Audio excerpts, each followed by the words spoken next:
প্রিয় পঞ্চম শ্রেণীর শিক্ষার্থীরা, এসব পড়াশোনা করি চ্যানেলের পক্ষ থেকে তোমাদেরকে অনেক অনেক অভিনন্দন। আমরা আজকে তোমাদের পরিমাপ অধ্যায়ের 143 পৃষ্ঠার যে ট্রেনের অঙ্কটা রয়েছে এটা সলভ করছি। ইতিপূর্বে অন্যান্য পাঠগুলো যারা দেখোনি, ভিডিও নিচে প্লে লিস্টের লিঙ্ক আমরা দিয়ে দিই, সেখান থেকে তোমরা দেখে নিতে পারো। তো এইখানে যে বিষয়টা, এখানে তিনটা ট্রেনের নাম দেওয়া আছে: 704 মহানগর, 4 কর্ণফুলী এক্সপ্রেস আর 702 সুবর্ণ এক্সপ্রেস।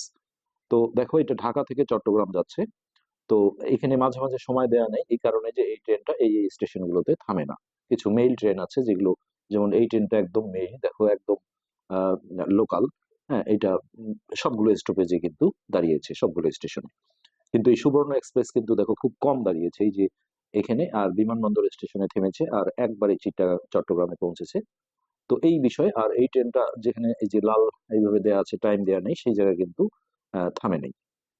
তো এখন আসলে ট্রেন বা বিমানের সময়সূচিগুলো 24 ঘন্টা রীতিতে দেয়া থাকে। তো এটা আমরা আগের পার্টে ডিটেলস কিন্তু আলোচনা করেছি। এইখানে দেখো 07 দিয়ে 40 লেখা, এই 40টা হচ্ছে মিনিট। তো এটা আমরা কয়টা ধরবো? তো 24 ঘন্টা রীতিতে সন্ধ্যা সকাল মানে পূর্বাহ্ন অপরাহ্ন এগুলো লেখা থাকে না।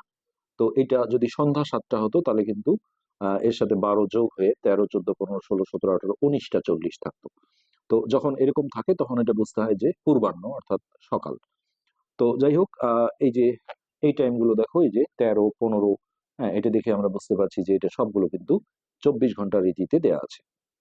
তো 1 নম্বর যে প্রশ্নটা করেছে যে মহানগর কখন ব্রাহ্মণবাড়িয়া ছাড়ে। তো মহানগর হচ্ছে যে এই ট্রেনটা, হ্যাঁ, তাহলে ব্রাহ্মণবাড়িয়া আমরা দেখি, ব্রাহ্মণবাড়িয়া ছাড়ার সময় হচ্ছে এই যে এটা 10:50। তো যেহেতু এটা দেখো 13, 14 মানে এরকম 13 থেকে শুরু করে 23 পর্যন্ত যদি থাকে, বা 00 যদি সামনে থাকে, তাহলে হচ্ছে সেটা রাত ধরতে হয়। তাহলে এটা আমরা ন্যাচারালি হচ্ছে পূর্বাহ্ন অর্থাৎ সকাল ধরবো। তো এখানে কিন্তু আসলে কোন সূচি মানে 12 ঘন্টা নাকি 24 ঘন্টা সেটা কিন্তু বলা হয়নি, যার কারণে আমাদের হচ্ছে যে এটাই অ্যান্সার দেবো আমরা, সেটা হচ্ছে 10:50। অর্থাৎ এটা 24 ঘন্টা রীতিতেই আমরা রাখলাম। তো যদি এটা বলতো যে 12 ঘন্টা রীতিতে কত, তাহলে এই জায়গায় কিন্তু আমাদের পূর্বাহ্ন লিখতে হতো, যেহেতু এটা আসলে সকাল 10টা।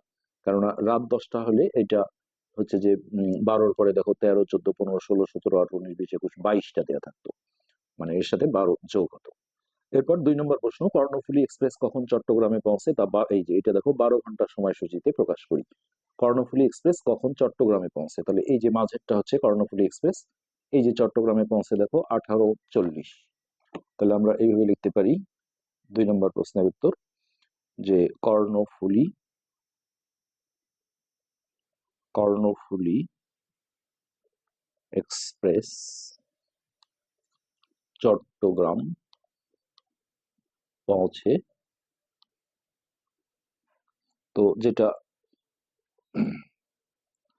হচ্ছে যে 24 ঘন্টা রীতিতে যেটা দেওয়া ছিল আমরা সেটা আগে তুলে নেব। তো চট্টগ্রাম পৌঁছে হচ্ছে 18:40।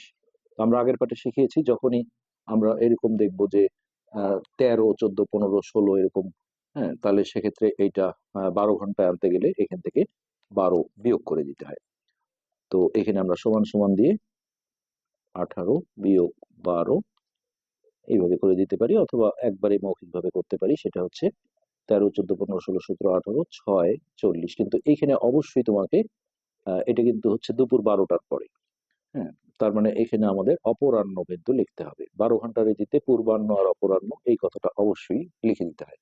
কিন্তু 24 ঘন্টা রীতিতে এটা প্রয়োজন হয় না। হ্যাঁ, যখন আমরা দেখবো 13, 14, 15, 16 এটা দুপুর 12টার পরে চলে যায়।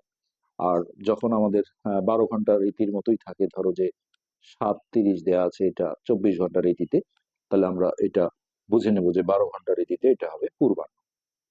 এই হলো বিষয়, মানে টাইমটা তখন একই থাকে, জাস্ট পূর্বাহ্নটা লিখে দিতে হয়।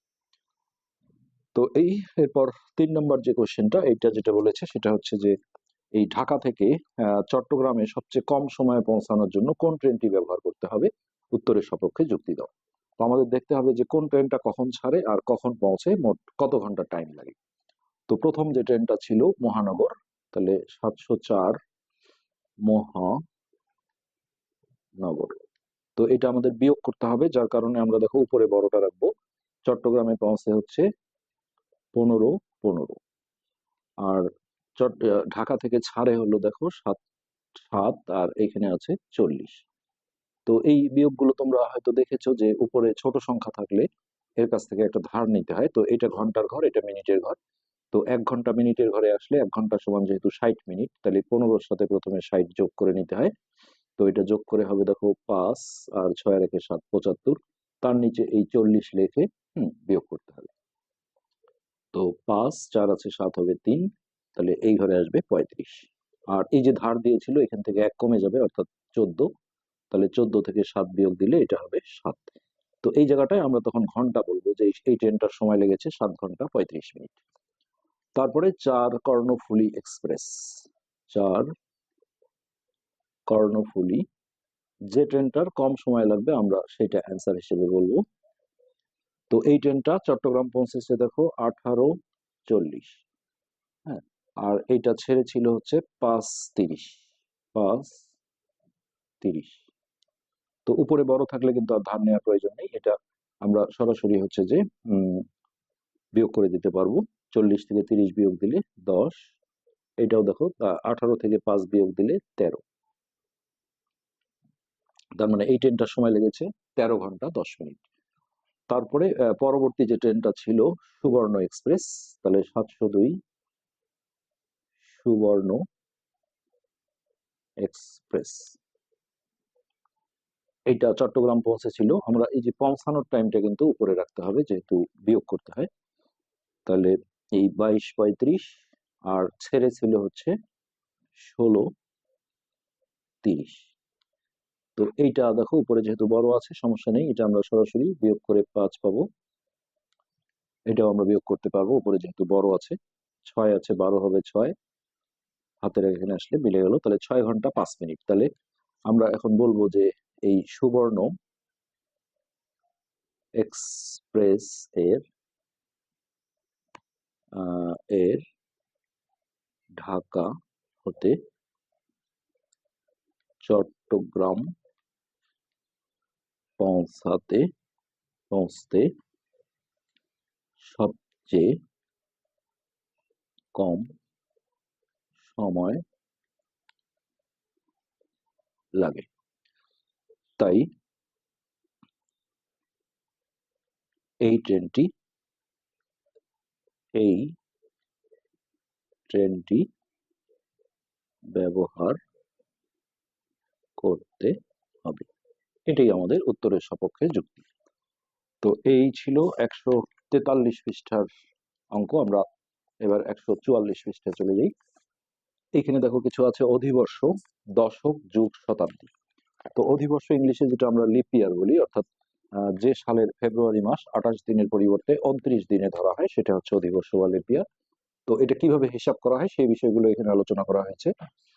তো এই যে বলেছে যে 2024 সালের ক্যালেন্ডারে ফেব্রুয়ারি মাস তোমরা দেখবে যে 29 দিনে আছে। তাহলে কেন এমনটা হলো? ক্যালেন্ডারে কি ভুল আছে? না, এই যে 24 সালের দেখো ফেব্রুয়ারি মাসটা 29 দিনে আছে। তো এই অধিবর্ষর হিসাবে দেখো একটা বিষয় আছে যে যখন কোনো সালটা দেখো শেষে 2টা শূন্য থাকবে না, এই যে দেখো 2টা শূন্য নেই, 2টা শূন্য নেই, 2টা শূন্য নেই, তখন এই সালগুলোকে 4 দ্বারা ভাগ করতে হয়। 4 দ্বারা ভাগ করে যদি ভাগফল মানে নিঃশেষে বিভাজ্য হয় অর্থাৎ ভাগশেষ 0 আসে, শূন্য আসে, তাহলে সেই সালটা আমরা বলবো যে অধিবর্ষ বা লিপ ইয়ার, অর্থাৎ সেই সালের ফেব্রুয়ারি মাস তখন 28 দিনের পরিবর্তে 29 দিনে হবে। কিন্তু আবার যখন কোনো সালের শেষে 2টা শূন্য থাকবে তখন কিন্তু 4 দিয়ে ভাগ দেওয়া যাবে না, তখন হচ্ছে 400 দিয়ে ভাগ দিতে হবে। তো ওই একই বিষয় যে 400 দিয়ে ভাগ দিয়ে যদি ভাগটা মিলে যায়, নিঃশেষে বিভাজ্য হয় অর্থাৎ ভাগশেষ 0 আসে, তাহলে অধিবর্ষ হবে।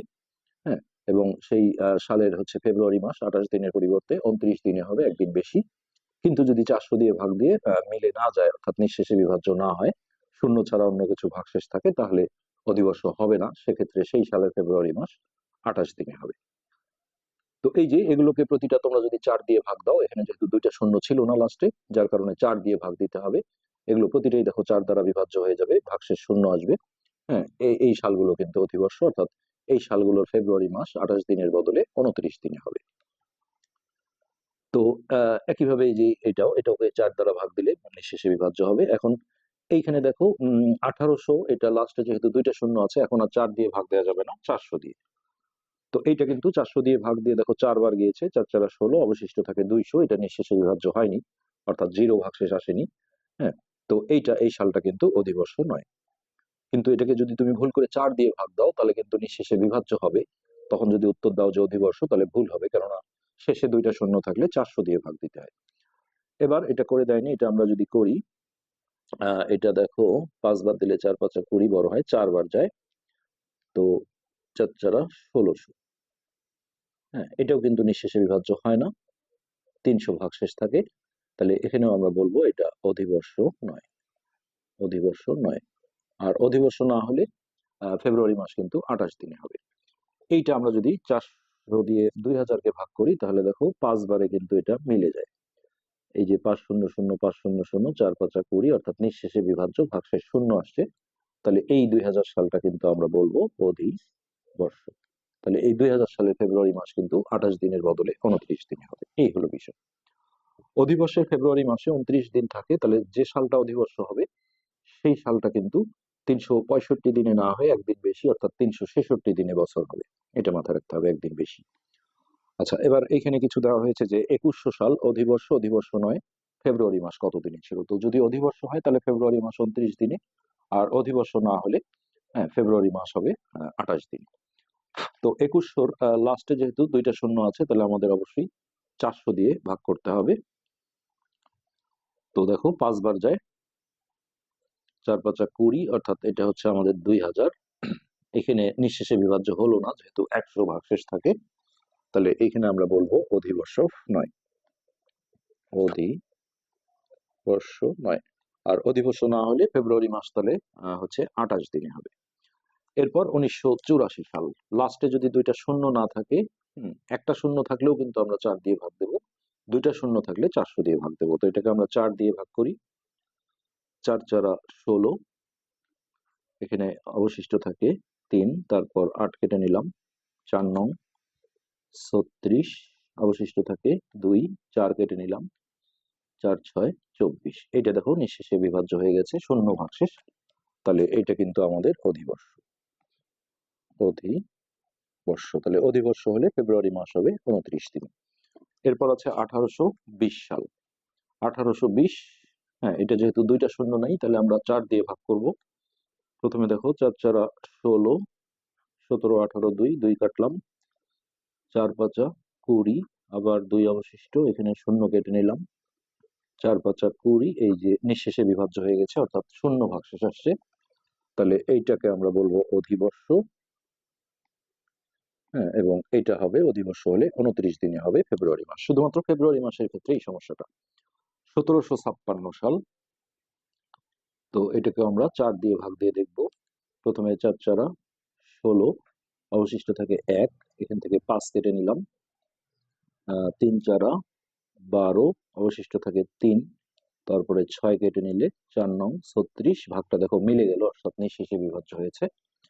তাহলে এটাও হবে অধিবর্ষ, ফেব্রুয়ারি মাস হবে 29 দিন। এরপর আসছে 1971, এটা দেখো 4 দিয়ে ভাগ যাবে না, ভাগ করে দেখবে তোমরা, এইটা অধিবর্ষ নয়, তাহলে এইটার ফেব্রুয়ারি মাস হবে 28 দিন। ওকে, এরপর এই কয়েকটা জিনিস একটু মুখস্থ রাখবে। সংক্ষিপ্ত প্রশ্নগুলোতে আসে যে এক দশক কাকে বলে, এখানে ধারাবাহিক কথাটা দিতে হবে, কারণ মাঝখানে কোনো সাল যদি বাদ দাও তাহলে কিন্তু এটাকে এক দশক বলা হবে না। ধারাবাহিকভাবে 10 বছর সময়কালকে বলা হয় এক দশক। যদি বলে এক যুগ কাকে বলে, তাহলে ধারাবাহিকভাবে 12 বছর সময়কালকে বলা হয় এক যুগ। এক শতাব্দী কাকে বলে, ধারাবাহিকভাবে সবগুলোতে ধারাবাহিক কথাটা থাকবে, মানে সিরিয়ালি। 100 বছর সময়কালকে বলা হয় এক শতাব্দী। অর্থাৎ 70-এর দশক বলতে 71 থেকে 80 সাল, এটাকে বলা হবে কি 70-এর দশক। হ্যাঁ, পর্যন্ত সময়কে বোঝায়। যেহেতু আমাদের মহান মুক্তিযুদ্ধ তাহলে 1971 সালে হয়েছিল, তাহলে এটাকে কিন্তু আমরা 70-এর দশক বলবো। মানে এই 71 থেকেই আসলে 80 পর্যন্ত, এটা পুরোটাই 70-এর দশক। আচ্ছা, প্রথম শতাব্দী শুরু হয়েছিল 1 সালে, যা 2000 বছর আগের কথা। বর্তমানে আমরা 21 শতাব্দীতে রয়েছি, যেহেতু 2001 সাল পড়ে গেছে, এটা ধরে নিতে হয় যে 2100 পড়ে গেছে, অর্থাৎ 21 শতাব্দী। এরপর নিচে কিছু প্রশ্ন আছে, 1600 এবং 1701 সালে কোন শতাব্দী ছিল। তো আলাদা আলাদা কোশ্চেন। 1600 যেটা আছে দেখো, এই 16 শতক, যেটা 16 শতক শুরু হয়েছিল কিন্তু ধরো যে 1501, মানে 1501 হয়ে গেলে এটা ষোড়শ শতাব্দী যেটা বলে, অথবা আমরা নর্মালি হচ্ছে যে 16 শতক এটা বলতে পারি। হ্যাঁ, তো এইটা থেকে শুরু হয়ে একদম 00 যেটা অর্থাৎ 1600 পর্যন্ত। তো এটা হলো 16 শতক, অথবা এটাকে বলা হয় ষোড়শ শতাব্দী। ষোড়শ শতাব্দী। তাহলে আমাদের এইখানে যেটা 1600 দেয়া ছিল, এই যে 1600 সাল, এটার উত্তর আমরা বলবো 16 শতক অথবা ষোড়শ শতাব্দী। এরপর দেখো 1701 সাল দেয়া আছে, তাহলে 1701 সালের যে বিষয়টা, এই 1700 মানে এইখানে থাকবে 1 আর এখানে থাকবে ডাবল জিরো, এটা মনে রাখবে। তো এই 1701 সাল থেকে 1800, এটাকে আমরা বলবো 18 শতক, মানে এই ফিনিশিং এ যেটা আসে এটা এটা হচ্ছে অ্যান্সার 18 শতক, অথবা এর অপর নাম যেটা বেশি স্ট্যান্ডার্ড সেটা হচ্ছে অষ্টাদশ শতাব্দী। অষ্টাদশ শতাব্দী, এই দুটো হচ্ছে এটার অ্যান্সার। এরপরে এখানে আছে দেখো 1945 সাল, এটা বলেছে কোন শতাব্দী, তাহলে এটাকে আমরা 1945 সাল, দেখো 1945 সাল যদি হয় তাহলে এটা 1901 থেকে আমি যদি ধরি, 1901 থেকে শুরু করে এখানে ডবল জিরো আলা অর্থাৎ 2000 আসবে, তাহলে এইখান থেকে নামটা হবে অর্থাৎ 20 শতাব্দী, অথবা এর স্পেশাল নাম হচ্ছে বিংশ শতাব্দী। বিংশ শতাব্দী, এর মাঝে যতগুলো সাল আছে, যেমন 1945 দেওয়া হয়েছে, তাহলে এটাকে আমরা কিন্তু বিংশ শতাব্দী বলবো। এই যে এখানে আমি লিখে রেখেছি বিংশ, বিংশ, বিংশ, 20 শতাব্দীও লেখা যায়, তবে এটাই ভালো, বিংশ শতাব্দী। এরপর আছে 1300। তো 1300 কোথা থেকে শুরু হয়েছে দেখো, 1300 থাকবে এইখানে ডবল জিরো যেহেতু আছে, আর এইখানে থাকবে 1201 থেকে। তো নামটা এইখান থেকে আসে, অর্থাৎ 13 শতক, অথবা এর স্পেশাল নাম হচ্ছে ত্রয়োদশ। 13 কে বলা হয় অর্ডিনাল নাম্বার, ক্রমবাচক সংখ্যা হিসেবে ত্রয়োদশ শতাব্দী। তো এইখানে আমাদের 1300 সাল যেটা দেয়া ছিল, এটা হবে ত্রয়োদশ শতাব্দী। এরপর আছে 1899 সাল। তো 1899 এর ক্ষেত্রে দেখো এটা